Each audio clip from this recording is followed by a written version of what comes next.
Salut à tous, on est en fin d'année et oui, vous avez l'habitude, voici le top 10 des sorties de l'année établi, alors cette fois-ci pas uniquement par moi, mais par la communauté globale Iggy TV. Donc ça me fait plaisir, j'espère que ça vous fait plaisir aussi. Donc comment on a fait les choses? Déjà dans un premier temps, je vous ai demandé de me donner toutes les sorties qui vous avaient marqué sur cette année chez Games Workshop. Dans un deuxième temps, on a passé un super live, donc merci à tous ceux qui ont participé, un spécial dédicace aussi à Guillaume et à Belisarius qui m'ont beaucoup aidé. Donc on a compilé en fait le débat, les résultats, etc. C'est ce qui a établi le top 10 que vous allez voir juste maintenant. Voilà, donc asseyez-vous, un petit peu de popcorn et on est parti pour une rétrospective aussi de l'année 2020. Alors la 10e place, on va retrouver les méga gargants de chez Age of Sigmar. Donc voilà, des figurines vraiment emblématiques qui ont vraiment progressé par rapport à ce qu'on avait pu connaître. Je me rappelle à l'époque, pour ceux qui ont vécu aussi le lancement du géant plastique, c'était un événement, c'était une des plus grosses figurines. Et là, c'est vrai que quand on regarde les deux côte à côte, il y a quand même un monde qui sépare ces deux-là. Donc c'est dire à quel point l'industrie de la figurine avance et Games Workshop est à la pointe de ça. Donc du coup, des figurines en plastique d'une taille assez, on peut dire d'une taille colossale. Voilà, donc ça peut espérer, on peut espérer vraiment de bonnes choses pour l'avenir avec des figurines, pourquoi pas un Thunderhawk en plastique, voilà, on se prend à rêver, mais c'est vrai que plus les figurines grandissent et puis plus les machines qui permettent de construire ces figurines grandissent, et bien plus du coup on peut se faire plaisir. Alors, pour en revenir aux figurines en elles-mêmes, ce qui est assez important, c'est que ça permet aussi aux joueurs qui voudraient se lancer dans Age of Sigmar de la jouer un petit peu comme ceux qui jouent à Warhammer 40 000 avec les chevaliers, c'est-à-dire très peu de figurines, avec des figurines qui envoient, qui sont assez faciles à jouer au final, pas dans le sens c'est facile de gagner avec, mais dans le sens où du coup il y a moins de choses à savoir, donc c'est aussi un peu plus sympa, un peu plus facile d'accès aussi. Donc après bien sûr c'est une armée qui va pas être très intéressante sur le long terme, parce que souvent on va avoir tendance à faire les mêmes parties, mais en tout cas ça permet bien de se dire j'ai pas forcément beaucoup de figurines à peindre et je peux directement jouer, ce qui n'est pas le cas avec d'autres armées où il faut peindre une centaine de figurines pour commencer à jouer. Voilà. Donc après les figurines en elles-mêmes, et bien cette boîte c'est encore une boîte multipart qui permet de faire 3 géants distincts, voilà, qui sont assez différents malgré tout, donc il y a un beau travail là-dessus. Après évidemment en termes de figurines, elle est bourrée de détails et il faut, parce que vu la taille de la figurine, on peut se permettre de faire beaucoup de choses dessus, donc il y a eu de très belles conversions de fait, quand on les voit en situation c'est vraiment très joli, et puis je pense que c'est typiquement le genre de figurine qui gagnerait vraiment sa place dans tout ce qui est concours de peinture. Donc voilà, n'hésitez pas, si vous avez envie, que ce soit pour se faire plaisir en jeu ou pour se faire plaisir en peinture, les Sons of Behemoth. Alors à la 9e position, on a mis la boîte de Start Collecting Slave to Darkness. Alors au-delà de juste cette boîte-là, qui a des figurines magnifiques, je pense que c'est même toute l'armée Slave to Darkness qui peut être mise dans cette place-là, parce que on va retrouver évidemment les bandes qui sont pour Warcry, avec des figurines qui ont beaucoup de caractère et qui justement respirent en fait cette homogénéité avec l'ensemble de l'armée, donc ça fait plaisir. Et puis on a aussi la future bande de Warhammer Underworld qui va sortir avec 4 combattants qui sont la quintessence du guerrier du chaos. Et oui, je pense que c'est ça qui leur donne en fait cette place assez appréciable, c'est que contrairement à ce qu'on peut voir dans Age of Sigmar, où on a beaucoup de figurines un petit peu hard fantasy ou un petit peu à la des fois à World of Warcraft ou même du steampunk, si on pense au Caradhran Overlord, et bien là on reste sur les valeurs sûres, à savoir le barbare, les cornes, le bouclier, l'épée, la fourrure et tout ce qui va rentrer en fait dans les canons classique de ce qu'on imagine être les guerriers chaotiques médiéval fantastiques. Voilà. Donc peut-être que justement c'est une armée qui peut annoncer aussi de bonnes choses pour la revenue du vieux monde, parce que vous le savez, justement ils en ont parlé encore aujourd'hui, bientôt d'ici quelques années ça va revenir, donc cette esthétique justement peut-être nous amener à imaginer ce que sera ces nouvelles factions. Moi j'ai vraiment aucune information donc on ne sait pas, mais en tout cas voilà, les figurines sont très jolies et elles ont vraiment une belle dynamique, et je pense que ce petit côté vintage, ce côté chaos, c'est ce qui plaît, et c'est ce qui me plaît en tout cas, c'est ce qui vous a plu en tout cas pour les mettre à la 9e place.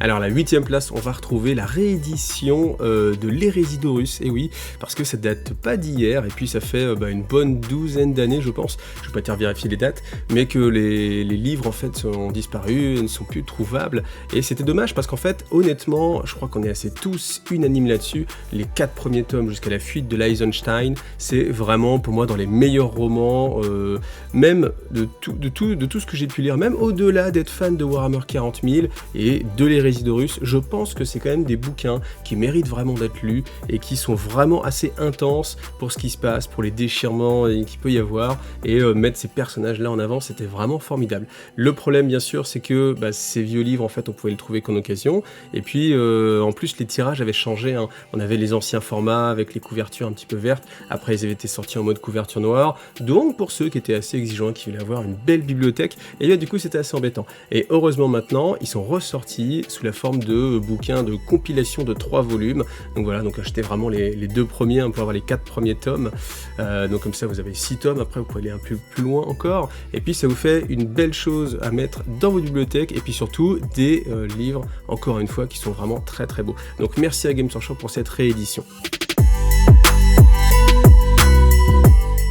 7e position, une armée mythique, oui une armée carrément, c'est les Sœurs de Bataille. Les Sœurs de Bataille ça a été mythique et pendant des années Games Workshop en a joué et nous a fait miroiter le fameux retour des Sœurs de Bataille. Alors la première boîte du retour des Sœurs de Bataille est sortie en 2019, mais c'est vrai que l'armée dans sa globalité elle est sortie en 2020, donc c'est pour ça qu'elle intègre en fait ce classement. Donc on a eu quand même une refonte du style, un peu plus moderne évidemment, plus surchargé en fait de détails, avec des figurines assez emblématiques. On pense par exemple au Triomphe de Sainte-Catherine, qui est une figurine. Alors il y a eu tout un débat sur le live que j'ai pu faire, à savoir est-ce que c'était pas plutôt une sorte de diorama plutôt qu'une figurine, est-ce que c'était vraiment une figurine faite pour jouer. En tout cas elle a ses règles, donc vous pouvez la jouer.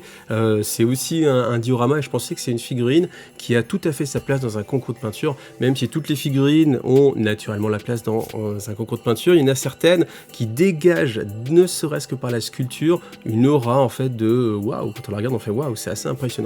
Alors bien sûr ils ont refait les véhicules, j'avoue que sur les véhicules j'avais été un petit peu déçu parce que je trouvais qu'on se rapprochait un petit peu trop des originaux et que c'était juste en fait une sorte de surcharge, on gonfle un petit peu les proportions, les éléments, mais au final voilà, c'est vrai que j'avoue on était plusieurs à avoir ce sentiment là aussi, c'était que sur la sortie des Sœurs de Bataille on s'attendait peut-être à beaucoup plus, étant donné qu'on nous a fait monter la mayonnaise pendant des années. C'est vrai, hein, pendant des années, il faut imaginer, vous vous rappelez quand je sais plus quel designer avait sur son petit calepin ou sur son tableau qui était derrière, prévision en mode leak un petit peu, genre prévision les Sœurs de Bataille en plastique, ce qui était assez mythique, le Thunder Hawk aussi en plastique, j'en ai déjà parlé 2 fois, peut-être, hein, on sait pas, hein, peut-être que ça va venir un jour, et puis à force d'en entendre parler, on attend beaucoup, et je pense que malgré tous les efforts des sculpteurs, il y a toujours un moment où en fait on attendait plus, et puis du coup on se retrouve un petit peu déçu. Mais en tout cas, ça fait plaisir de pouvoir les jouer maintenant, étant donné que l'armée est complètement en plastique, c'est beaucoup plus abordable, il y a pas mal de choix malgré tout, donc ça offre des options, parce que c'est vrai que sur certaines armées qui peuvent sortir, où on a très peu de choix, c'est intéressant à un moment donné, mais après ça va vite s'essouffler. Là il y a quand même un peu plus de choix, donc c'est quand même assez sympathique. En plus on a eu des personnages assez importants qui se sont détachés, et pas mal de petites figurines collector, hein, si vous vous rappelez, je vous mets toutes les petites photos là des magnifiques petites Sœurs de Bataille, donc voilà, une belle sortie qu'on attendait depuis vraiment très longtemps, en 7e position. Alors la 6e place, eh bien c'est une gamme complète, c'est toutes les sorties qu'il a pu avoir pour Necromunda. Parce que je trouve, et on trouve, parce que c'est aussi vous qui avez voté, hein, donc c'est pas que mon avis pour une fois, mais c'est vraiment l'avis global, que les sorties Necromunda sont vraiment très très riches en termes de recherche d'esthétisme sur les figurines. Il y a vraiment beaucoup de travail et ça avance vraiment beaucoup. Alors c'est vrai que par essence Necromunda c'est un jeu où comme on joue des gangs, eh bien forcément les figurines vont être assez identifiables, mais là avec les boîtes d'extension qui sont sortis, on est sur quelque chose d'encore plus riche, voilà. Après, on peut se faire plaisir parce que maintenant on a des petites figurines en plus, des figurines qui furetent comme ça dans les ruches, donc ça donne l'occasion d'avoir encore plus de variété et pas forcément avoir des choses qu'on a l'habitude de voir. Il y a eu les Ogryn, aussi les Ogryn qui sont ressortis, qui étaient vraiment superbes, des très belles bases aussi pour des figurines, si vous voulez les convertir. Bien sûr, je n'oublie pas les décors, parce que la gamme des décors Necromunda est vraiment très riche, avec, on l'a vu, parce que au fur et à mesure sur Warhammer Community, il y a eu le designer qui nous a montré en fait les différentes façons dont on pouvait mixer les kits ensemble, et on sent vraiment qu'il y a eu un travail où il s'est dit, je pense pas un kit, puis après un autre, puis après un troisième, mais vraiment il pense une gamme de décors, et cette gamme de décors, il la sort en plusieurs fois au long de l'année. Et ça permet que tout se combine extrêmement bien, et c'est vraiment très flatteur. Voilà. Donc après, bien sûr, tout cela a un coût, bien sûr, mais en termes de moins de facilité, de montage, d'adaptation, c'est quand même formidable. Et puis après, Necromunda, même si le jeu n'est plus traduit en français, eh bien on a quand même droit aux sorties, et c'est quand même un jeu qui mérite d'être joué si vous aimez un peu ce côté escarmouche, et surtout si vous aimez la diversité des figurines, plutôt que jouer des escouades. Voilà. Alors maintenant qu'on est dans le top 5, on a une figurine spécifiquement, c'est celle de Ghazghkull Traka. Voilà, Ghazghkull Traka qui a déjà connu plusieurs itérations, et là c'est la dernière, celle qui bien sûr en impose le plus, c'est normal, et heureusement, à chaque fois il gagne en taille, et ça va bien avec la logique des orques, parce qu'au fur et à mesure qu'ils combattent, et bien du coup ils deviennent de plus en plus forts, et là on a vraiment la version, alors je sais pas, je me dis, ça se trouve ils vont encore sortir, combien de temps on va avoir ce Ghazghkull Traka? Est-ce qu'un jour on va pas avoir un Ghazghkull Traka dans une machine, que sais-je? Mais il faudra bien qu'un jour on refasse cette figurine, mais bon, en tout cas, aujourd'hui, en 2020, eh bien, cette figurine, elle arrive à la 5e position parce que elle incarne vraiment toute la force brutale qu'on peut imaginer sur Ghazghkull Traka, et c'est une figurine emblématique que même tout joueur orc se peut d'avoir, ne serait-ce que pour la convertir, parce que oui, les orcs, c'est une armée où on peut facilement tout convertir, donc c'est ce qui fait plaisir aussi avec cette gamme-là. C'est du plastique, bien évidemment, on est en 2020, il n'en sera pas autrement, et puis, donc du coup, ça permet de la convertir très facilement. Voilà. Et bien en tout cas, une très belle figurine, je l'ai déjà dit au moins 4 fois, Ghazghkull Traka. À la 4e position, on va retrouver la nouvelle boîte de Blood Bowl, et oui, qui est ressortie, qui était tant attendue. Donc cette nouvelle saison de Blood Bowl, parce que ça s'appelle la saison 2, ce n'est pas la V2 de Blood Bowl, parce que Blood Bowl existe déjà depuis bien longtemps, eh bien, ce n'est pas une grosse révolution, mais c'est vraiment un peaufinage, parce que c'est un jeu qui tourne déjà très bien. La preuve, c'est que les règles ont très peu évolué depuis la première sortie de Blood Bowl, donc c'est un jeu qui est très très apprécié. Là, l'intérêt, c'est que dans cette boîte-là, maintenant, vous allez avoir directement les stars, les big guys aussi, donc ça vous fait pas mal de choix en plus directement pour faire votre armée, non, votre équipe de Blood Bowl.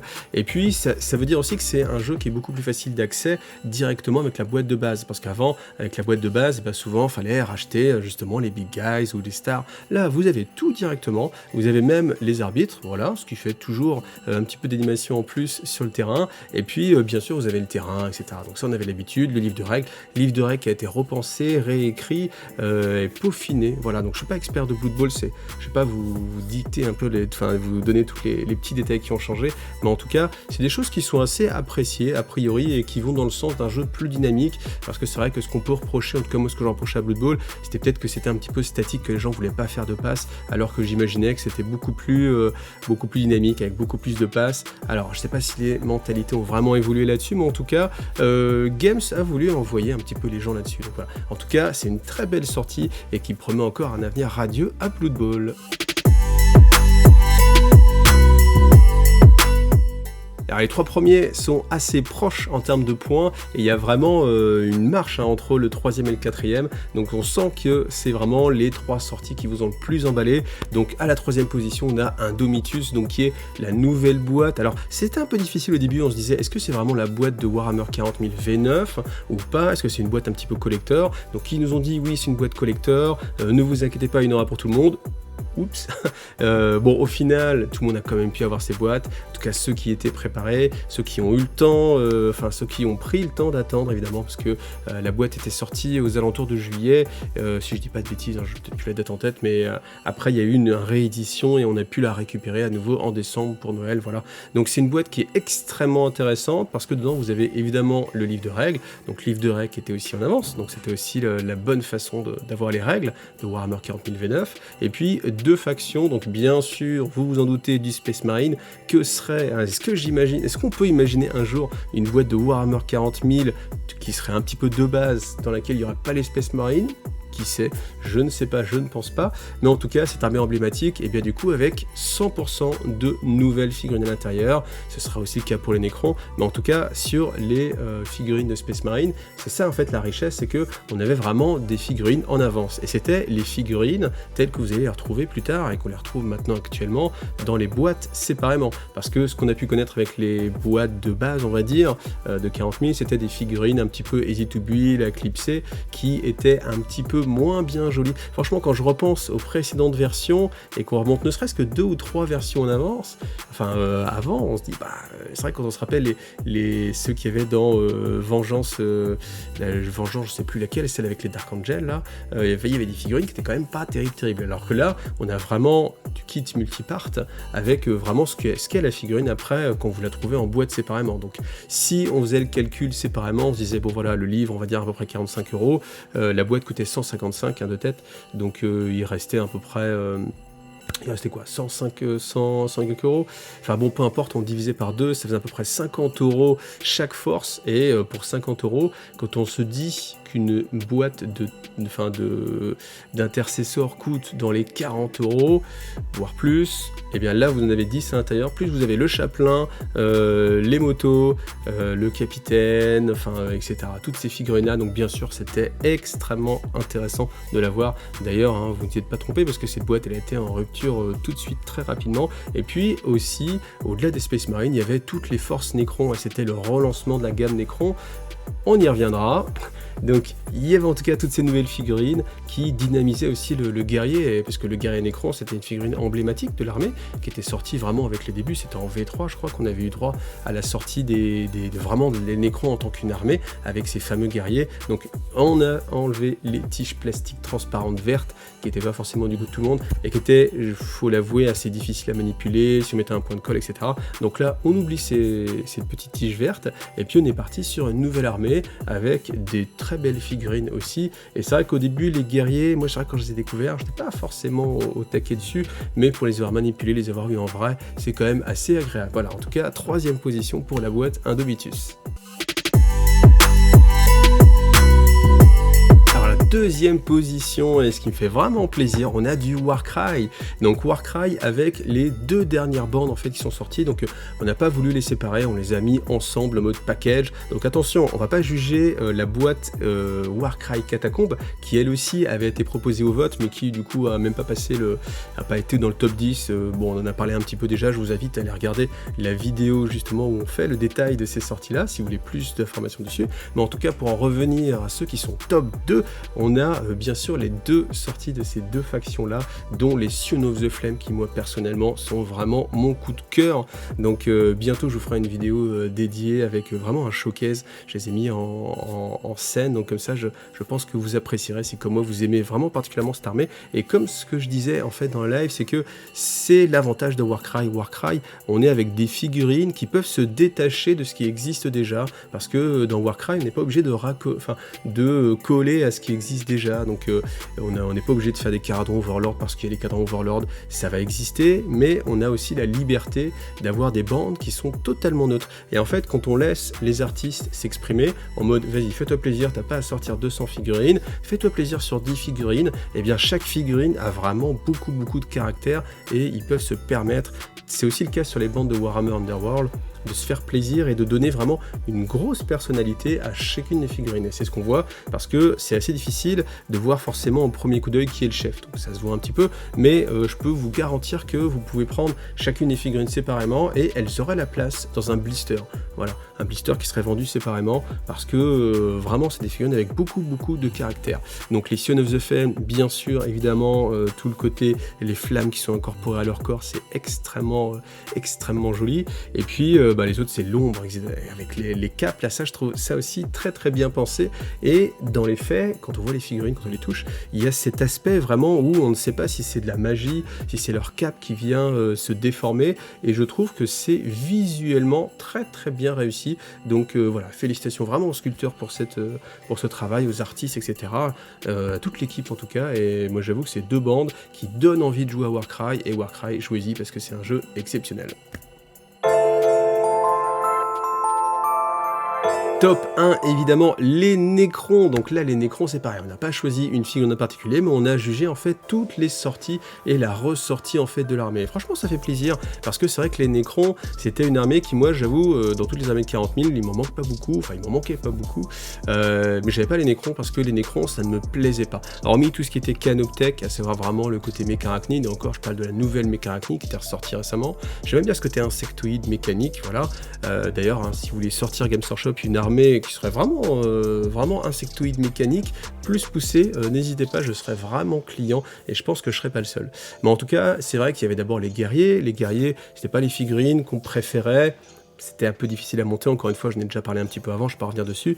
Mais en tout cas, là, voilà, on a ces nouveaux guerriers qui sont quand même plus sympathiques, un peu plus emblématiques. Et puis, on a surtout toutes les figurines qui sont sorties derrière. Et là, je dois dire que les joueurs Necrons, ou ceux qui, du coup, ont craqué comme moi, et oui j'ai craqué pour l'armée Necron avec la V9, et du coup on a été gâté, parce que bien sûr le nouveau Destroyer, le nouveau Locust, donc celui sur plateforme antigrave, voilà, parce qu'il y a aussi le Seigneur Destroyer, celui sur le châssis avec les 3 pattes, donc on a aussi les intermédiaires avec leurs grandes faux, là c'est vraiment très sympathique. On a le X-Mark aussi qui est sorti, surtout sur la base aussi, ils ont vraiment poussé le culte Destroyer en fait dans ces sorties là, parce qu'on retrouve vraiment, alors soit le côté vraiment antigrave, ou soit la plateforme avec les 3 pattes, avec le X-Mark qui la partage avec le Seigneur, etc. Et on peut vraiment se monter une armée à thème culte Destroyer si vous avez envie. Et puis on s'arrête pas là, bien sûr. Pour les Canoptech, on se fait plaisir parce qu'il y a aussi la sortie tout court des 2 pièces assez emblématiques, donc à savoir le Maraudeur avec son grand canon qui l'a volé en fait à l'Arche du Jugement dernier. Donc qu'est-ce qu'on a évoqué? On a évoqué le côté tripode. Alors je vous rappelle qu'ils ont 4 pattes quand même, mais on a ce côté vraiment grande machine sur pattes, un peu arachnoïde. Bon, les araignées ils ont 8 pattes, ils en ont 4, mais à défaut, les gens les appellent un peu comme ça les tripodes.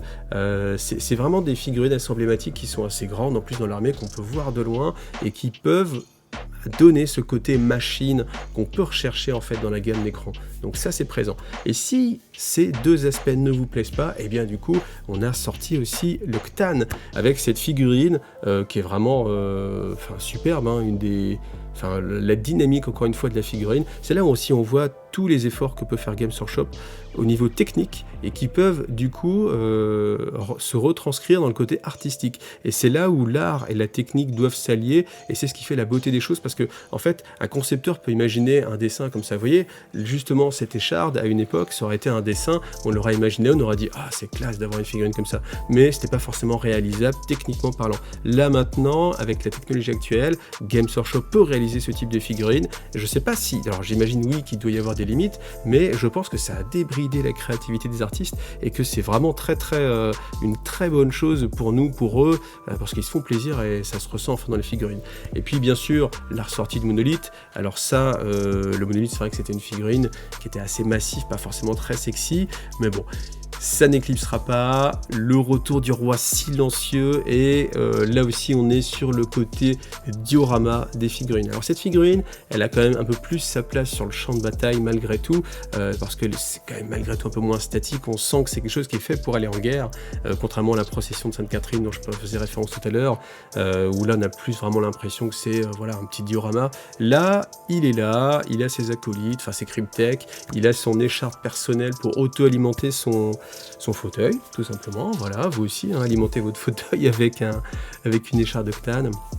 Donc figurine emblématique, très très grande, très bien peinte en plus, ce qui donne vraiment de la valeur ajoutée, voilà. En tout cas, on a vraiment eu beaucoup de sorties. Alors tout n'est pas encore sorti, peut-être que le virus a joué un petit peu là-dessus, mais en tout cas, il y a vraiment de quoi se faire plaisir. Moi qui débute justement mon armée Necron, eh bien j'ai que l'embarras du choix en termes de qualité de figurine, voilà. Donc bien sûr après, il y a toujours la question du budget, mais il faut bien un petit peu aussi se restreindre. Et puis au final, il y a tellement de choses à monter avec votre pile au trésor, rappelez-vous celle qui vous attend derrière, que vous trouverez toujours quelque chose à faire, voilà. En tout cas, j'espère que ce top vous a plu, mettez-moi en commentaire si vous êtes d'accord ou pas, quel était votre top aussi à vous de l'année, est-ce qu'on a oublié quelque chose? En tout cas, je vous ai fait participer, donc on a essayé vraiment de recouper le plus de choses. Dites-moi aussi si cette démarche-là vous a plu ou si vous préférez un top qui serait un peu plus personnel et qui serait mon top 10 de l'année. Voilà, là j'avais envie de vous impliquer, parce que comme la chaîne va arriver bientôt à ses 4 ans, eh bien ça fait plaisir quand même, et puis on a une belle communauté, moi ça me fait plaisir de vous impliquer. Donc voilà, n'hésitez pas à me le mettre en commentaire. En tout cas, je vous souhaite une bonne fin d'année. Rendez-vous l'année prochaine avec pas mal de surprises sur la chaîne. Et puis, en attendant, jouez bien. Et future bonne année. Bientôt. Salut.